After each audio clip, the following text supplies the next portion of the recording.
First question, let me brief it. Question ये है कि कभी कभी पढ़ते हुए थोड़ी एंग्जाइटी होती है, थकान होती है, बोरियत होती है, तो उससे कैसे बाहर निकले और वो एंग्जाइटी डिप्रेशन जैसी ना हो जाए, उस चीज़ से बाहर कैसे निकले.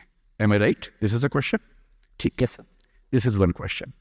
एनीथिंग एल्स आप पूछ लीजिए 4-5, मैं एक साथ उनको क्लब करके आंसर कर दूंगा. सर एक क्वेश्चन था सर, आप जहाँ भी सेमिनार जाते हैं, जहाँ भी आप ओरिएंटेशन लेते हैं सर, आपका एक प्रसिद्ध श्लोक वाक्य कहते हैं, क्यों डरे जिंदगी में क्या होगा, कुछ नहीं होगा तो तजुर्बा होगा. जी सर ये श्लोक सर आपके लिए कितना मायने रखते हैं sir, as well as to our students sir? Okay sir इतना क्वेश्चन. तो ये धन्यवाद पूछ रहे हैं कि आप एक पंक्ति अक्सर कहते हैं, क्यों डरें जिंदगी में क्या होगा, कुछ ना होगा तो तजुर्बा होगा. ये बात कितनी सीरियसली आप मानते हैं? मैं तो बहुत सीरियसली मानता हूँ. इसका एक एग्जांपल ये है कि कल मुझे कई लोगों ने कहा कि मत जाओ, पर मैं आया क्योंकि मैं तजुर्बा चाह रहा था कि यहाँ आऊँ, आप सबसे मिलूँ और देखूँ कि क्या तबाही आई, उसमें हिस्सा लूँ, कुछ कर सकूँ तो करूँ. तो तजुर्बे की कीमत सबसे ज़्यादा है. बात करेंगे इस बारे में, अभी बात करते हैं. Sir good afternoon sir. Good मैं afternoon. शुभम मिश्रा, सिक्किम यूनिवर्सिटी से. ओके सर मेरा एक ये सवाल है कि जैसे कभी भी कोई डिसीजन मेकिंग में कैसे हम अपने आप को और ग्रोथ कर सकते हैं और कैसा अच्छा डिसीजन ले सकते हैं कोई भी सिचुएशन में, ठीक. चाहे वो अंडर प्रेशर हो या ओवर प्रेशर हो. समझ decision make. How to take decision Yes, sir. In your life. ठीक. Good afternoon, sir, and good afternoon, everyone present out here. Sir, मेरा नाम शशांक गुरुंग है.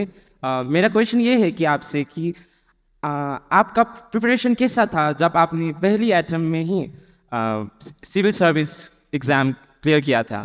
किस आप मुझे थोड़ा टिप्स बता सकते हैं? ठीक है. So the last question is some tips about civil service exam, right? ठीक है, मुझे एक बेसिक आपका आइडिया हो गया, फ्रेम ऑफ रेफरेंस मिल गया कि आप किस तरह की चीज़ें डिस्कस करना चाह रहे हैं. पर इंटरेस्टिंग बात है कि 5 क्वेश्चन पूछने वालों में 5 मेल थे, जबकि मैं कह रहा था कि यहाँ फीमेल पार्टिसिपेशन सबसे ज़्यादा है. तो ये कैसे हुआ सिक्किम में? ये तो सिक्किम के लिए बड़ी चिंता की बात हो गई. So let us take at least 2 questions from female participants. उनके सवाल शायद थोड़े से अलग हों. Good afternoon sir. Yes, sir मेरा क्वेश्चन ये है, मैं अभी रिसेंटली बीएड कर रही हूँ.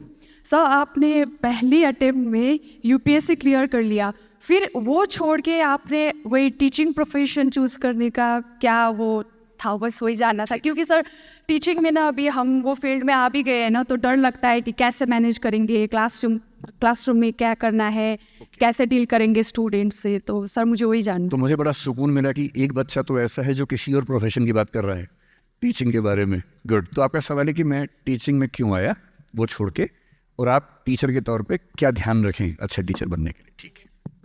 So first of all, thank you, sir, for coming to this place. Thank you. I am Smita Rai and I'm from B.Ed College. Sir, as I have completed my graduation 5 years ago, sir, now I think that preparing for the UPSC is like being so late. Sir, am I being so late? Like I have completed my 5 years doing graduation also. Sir, I am too late for the civil service exam, sir.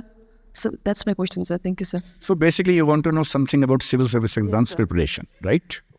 Seeing you today here, seeing you in YouTube and seeing you in person today itself is so much motivating and so much inspiring. Thank you. And my question is, as I have seen one of your videos where you have talked about 3-8 hours rule, I just want to know more about it from your itself.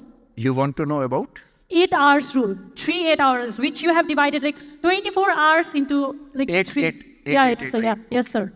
Thank you, sir. So time management is the basic. Yes, sir. Time management. Fine. So I have taken 8 questions so far, and नमस्कार sir. okay. Can I sir? अब देखिए, अब ये सिक्किम वाला आ गया है. अब एकदम बराबर की टक्कर होगी.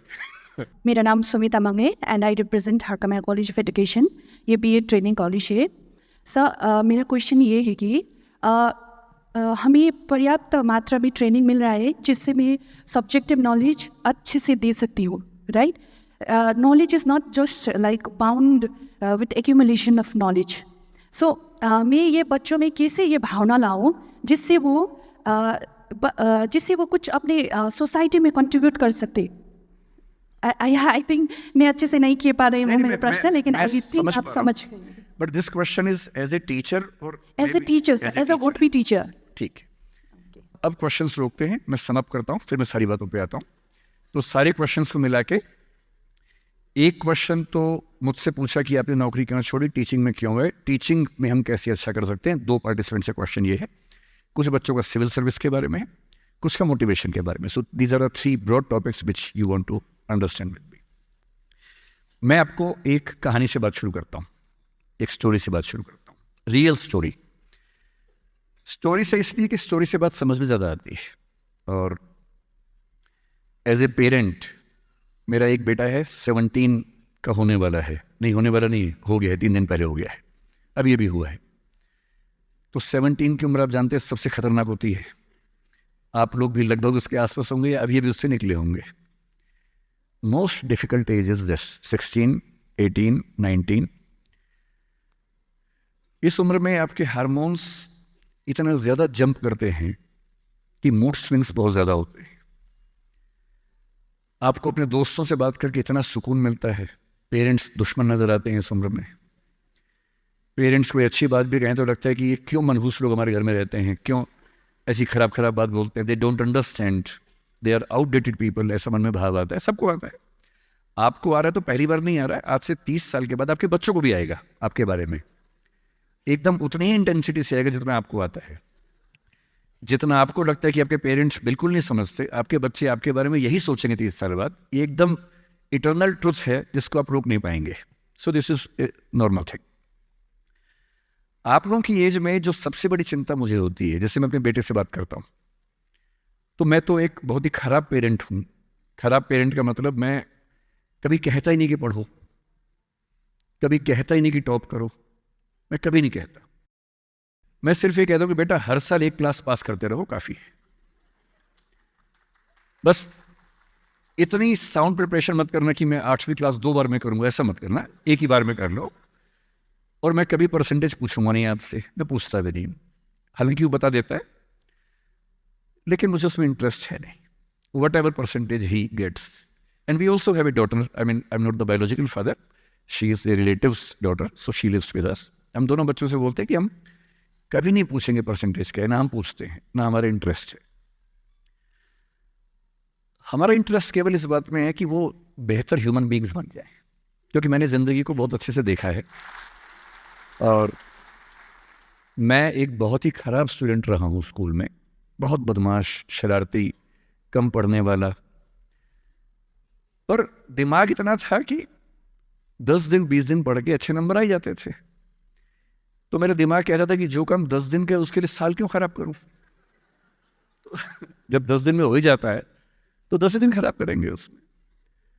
और दूसरी बात, ओवर द ईयर्स मैंने ये सीखी है कि जो मैंने स्कूल में पढ़ा था उसमें से बहुत कम जिंदगी में काम आता है। मैंने ट्रिगोनोमेट्री पढ़ी, मेरी जिंदगी में कभी काम नहीं आई। मैं कभी थीटा वीटा लगा ही नहीं पाता कहीं पर भी, आज तक यूज़ नहीं किया मैंने थीटा, कहाँ से यूज़ करूँ, काम में नहीं आया। मैंने दुनिया भर के नक्शे रटे थे स्कूल में, कहीं काम नहीं आए।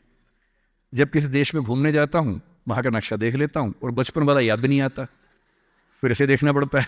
सीधी सी बात है। तो मैंने फील किया कि ज़्यादातर चीज़ें जो स्कूल में हम पढ़ते हैं, कॉलेज में पढ़ते हैं, वो जो नॉलेज है वो ज़िंदगी में बहुत काम नहीं आती। जब काम आता है वो और चीज़ें, मैं उस पर ज़्यादा बात करूँगा आपसे। लेकिन मेरी चिंता एज ए पेरेंट, और क्योंकि आप बच्चे उसी उम्र में हैं, मैं लगभग 50 साल का हूँ, तो आप मेरे लिए लगभग उसी रोल में हैं कि आप मेरे बच्चे जैसे हैं। क्योंकि जो बच्चे होते हैं ना, अपने पेरेंट्स से बड़ी नफरत करते हैं, दूसरों के पेरेंट्स की सुन लेते हैं बात। तो आप मेरी बात सुन लेंगे, अपने घर में नहीं सुनेंगे। जैसे मेरा बेटा मेरी बात नहीं सुनता है, वो शायद यहाँ CM साहब की बात सुन लेगा। तो दूसरों की बात सुनना आसान होता है, अपने पेरेंट्स की बात सुनना मुश्किल होता है। तो आप सुन रहे हैं इसलिए मैं सुना रहा हूँ आपको।